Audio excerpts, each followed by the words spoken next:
All right, we're live here on Facebook. Thank you guys. Today's November 20th, 2019. This is the day the Lord has made. Let us rejoice and be glad in it. All right. So this is Vidal Gonzalez.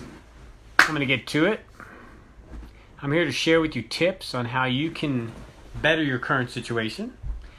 And I hope to get you something from this. I hope you get something from this information. And I would love for you to like, comment, hit the little emojis.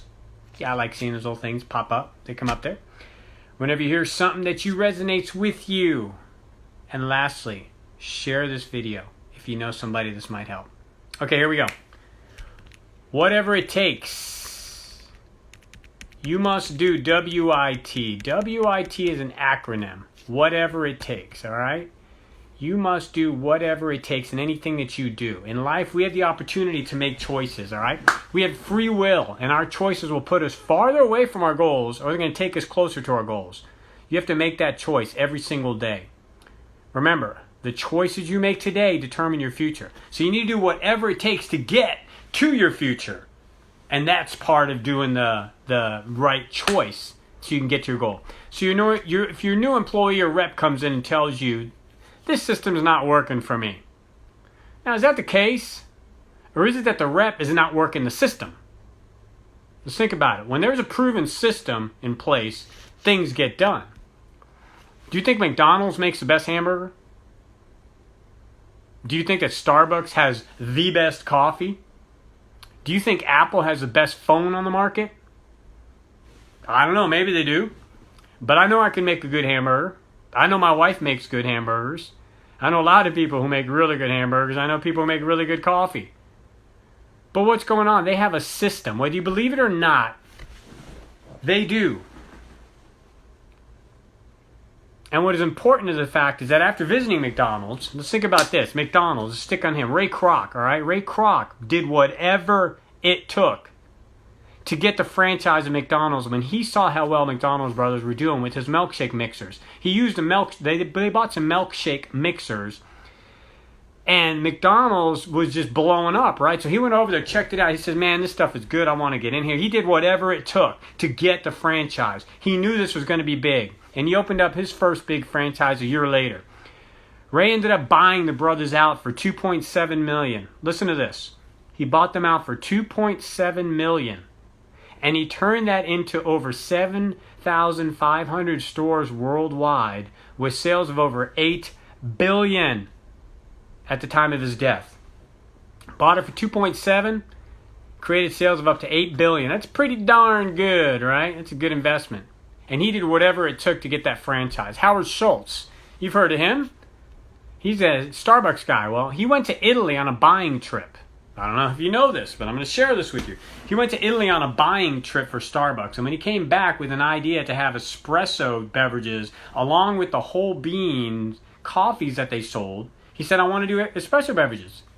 And the owners of Starbucks, they were like, nah, we're going to stick to our coffee beans. We're just going to sell coffee beans.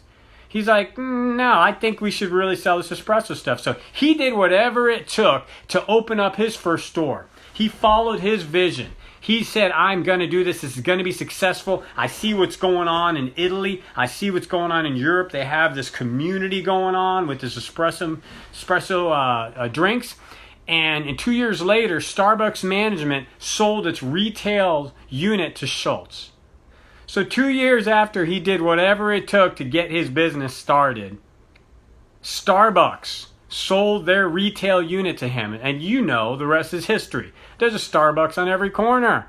Heck, you drive on one corner and you go up the street 2 blocks, there's another Starbucks. That's freaking amazing. We're talking coffee here, not that expensive. So, what about Steve Jobs? You think he was easy to get along with? Man, we've heard stories about Steve Jobs, that he's like a crazy, just a slave driver, right? Well, he did whatever it took along his varied paths from working at Atari. He worked at Atari. Do you know that? You know, pong, pong, pong, pong, pong, right? He worked there. He did whatever it took while he was working there. And he created the Macintosh and the iMac computer. And then he was forced out of his own company in 1985. He was forced out of his own company. Check that out. He said, that's fine, whatever, I'm out of here. Then he started Next. That led to Pixar years later. And then Apple bought Next. They hired Steve back because sales were plummeting in 1997, 12 years later. And that's when he went on to create, this is when he created the iMac. iPod, you ever heard of an iPod? iTunes, yeah, iTunes. What about iPhone? And he cemented himself as a legacy. So he's changed the world. Steve Jobs has changed the world by doing whatever it took to get to his dreams, okay? This is why I'm talking about whatever it takes. WIT, keep that acronym, get that in your head, whatever it takes. You need to do whatever it takes. You need to follow through on everything. You need to invite. You need to prospect. You need to make sure you keep everything in order. You got to keep organized. You have to push if you want to achieve success. If you just want to hang out, be average, keep your job, that's cool. Just do what you need to do. But if you really want to push it and get to the top, you have to do whatever it takes. So, what is going to separate you from all the others in your company? Doing WIT, whatever it takes. What's going to get you to your goals? Doing whatever it takes. It's not an option, people. It's the only way to live if you truly want to be world class. If you truly want to change your life and change your future and change your zip code, heck, and leave a legacy, you must do whatever it takes. This is not a pretty saying. It's not a cute little acronym for you to use. This is the way to having it all. This is the way to having your cake and eating it. This is the way to making your dreams come true for you and your family. So next time someone says that they want to be the best in the company, ask them, are they willing to do whatever it takes? They come into your organization, they say, I'm going to be the best, I'm going to be the top, Are you willing to do whatever it takes? When they say they want to be the top earner, ask them, are you truly willing to do whatever it takes? Because you have to do that. Because that is what's going to take you there. If you think that you're going to get to the top of the mountain in your field, you have to do whatever it takes. Ray Kroc pushed it to the limit. Howard Schultz pushed it to the limit. Steve Jobs pushed it to the limit. Jeff Bezos, Amazon, pushed it to the limit. They all did whatever it takes, and they knew that doing WIT was the only way they were going to hit their goals. So are you ready to do WIT? Whatever it takes? I hope you are, because that's what's going to get you to the promised land. All right, guys, it's Vidal Gonzalez. I'm signing off. I love you guys. I hope you got something from this information. Thanks for watching. And remember to share this video if you know somebody this might help. I appreciate it. Until the next video, go out there, make it happen, and I'll see you on the flip side.